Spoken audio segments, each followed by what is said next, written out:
ಗೆಳೆಯರೆ, ಬರೀ 10-12 ವರ್ಷಗಳ ಆಯುಷ್ಯವನ್ನು ಪಡೆದಂತಹ ಮನುಷ್ಯರು 100, 200, 300, 1000 ವರ್ಷಗಳವರೆಗೂ ಬದುಕಬಹುದಾ?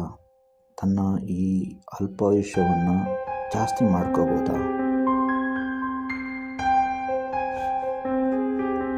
ಮನುಷ್ಯನಾಗಿ ಹುಟ್ಟಿದ ಮೇಲೆ ಜಾಸ್ತಿ ಅಂತಂದರೆ ಒಂದು 100 ವರ್ಷ ಶತಾಯುಷಿ ಅಂತಂದ್ಬಿಟ್ಟು ಆಶೀರ್ವಾದ ಮಾಡ್ತಾರೆ. ಇಂಥ ಒಂದು ಮನುಷ್ಯ ಜನ್ಮದಲ್ಲಿ 100 ವರ್ಷಕ್ಕಿಂತ ಜಾಸ್ತಿ 200, 300, 500, 1000 ವರ್ಷಗಳವರೆಗೆ, ಅದಕ್ಕಿಂತ ಜಾಸ್ತಿ ವರ್ಷಗಳವರೆಗೆ ಒಂದು ಮನುಷ್ಯನಾಗಿ ಹುಟ್ಟಿದ ಮೇಲೆ ಬದುಕಲು ಸಾಧ್ಯವಿದೆಯಾ?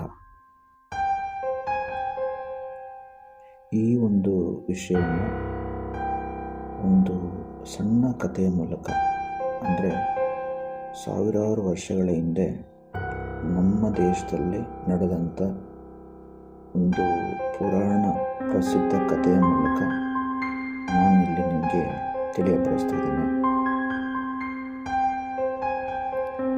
ತಿಳಿರೆ, ಆ ಕಥೆ ಏನು ಅಂತಂದರೆ, ಸಾವಿರಾರು ವರ್ಷಗಳ ಹಿಂದೆ ನಮ್ಮ ಭಾರತ ದೇಶದಲ್ಲಿ ಒಂದು ಪುಟ್ಟ ಗ್ರಾಮದಲ್ಲಿ ಒಂದು ಋಷಿ ದಂಪತಿಗಳು ವಾಸವಾಗಿರ್ತಾರಂತೆ.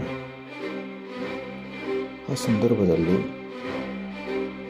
ಅವರಿಗೆ ತುಂಬ ದಿವಸದ ಒಂದು ವೈವಾಹಿಕ ಜೀವನ ನಡೆಸಿದ ಮೇಲೆ ಕೂಡ ಮಕ್ಕಳಾಗಿಲ್ಲ ಅನ್ನುವಂಥ ಒಂದು ಕೊರಗು ಅವರಲ್ಲಿ ಇತ್ತಂತೆ.